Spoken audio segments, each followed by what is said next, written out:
TR bands are used to maintain hemostasis of radial access sites after cardiac catheter procedures.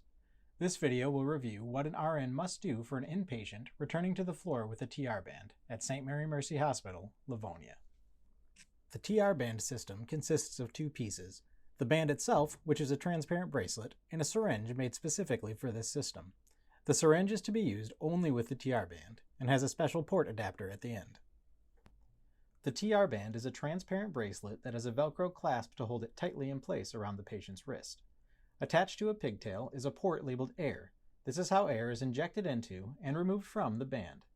A maximum of 18 cc's of air can be injected into the band. This will inflate a small balloon on the underside of the bracelet. This balloon puts pressure specifically on the radial entrance site, occluding blood flow and allowing the site to close.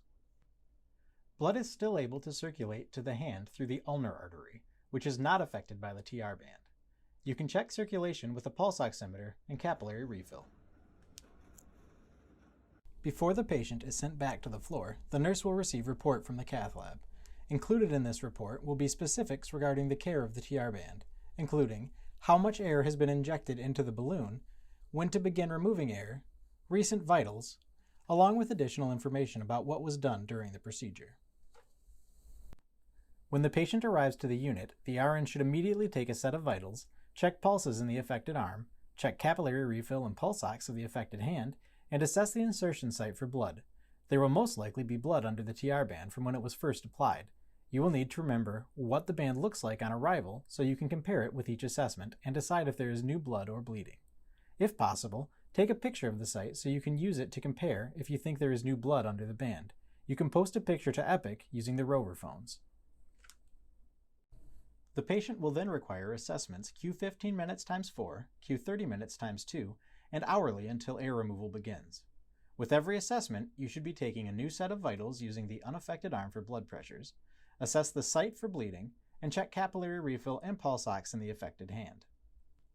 Attached to the patient's IV bag will be a sticker outlining the timeline for this TR band removal. It should show the total amount of air used to inflate the balloon, as well as when to start removing air. The time on the sticker is the earliest time you can begin removing air from the TR band. But since the band is still allowing circulation through the ulnar artery, there is no harm in leaving it on longer if you're unable to start removing air at that specific time. Air will be removed from the TR band in 4 steps. You will take the total amount of air in the balloon and remove 1/4 that amount every 15 minutes, at the fastest. Again, there's no harm in taking more time in the air removal process, but there must always be at least 15 minutes between air removal steps. For example, if the TR band were filled with 12 cc's of air, you would divide 12 by 4 to get 3, which means that 3 cc's of air should be removed from the TR band every 15 minutes. To remove air, insert the syringe into the air port. Be sure to hold pressure on the plunger, or the pressure from the band will push more air out of the balloon than you intend, and this could cause the site to reopen.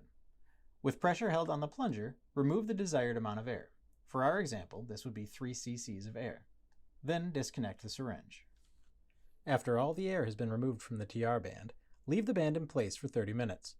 This will continue to apply slight pressure to the site, as well as serve as a quiet reminder to the patient not to move the wrist.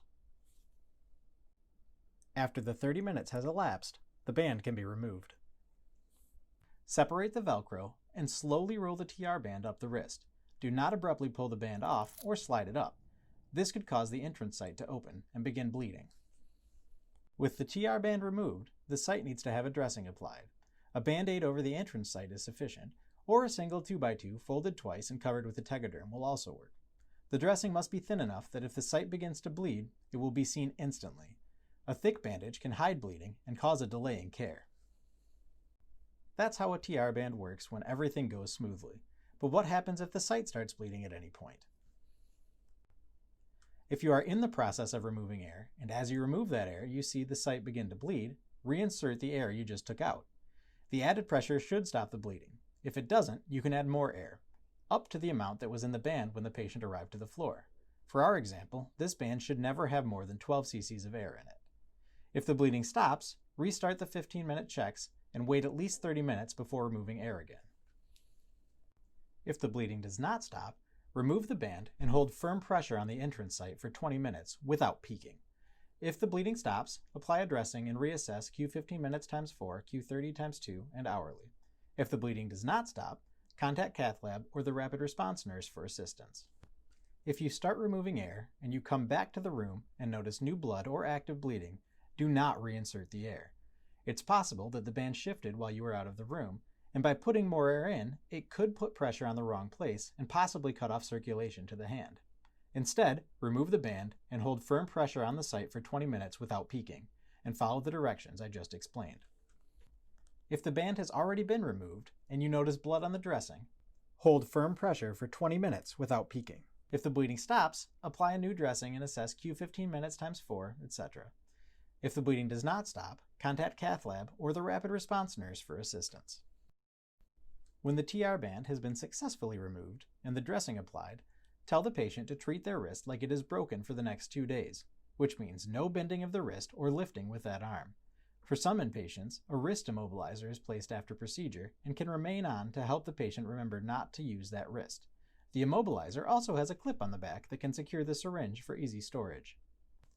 If at any point after returning to the floor the patient's hand appears blue, test capillary refill and pulse ox on the affected hand.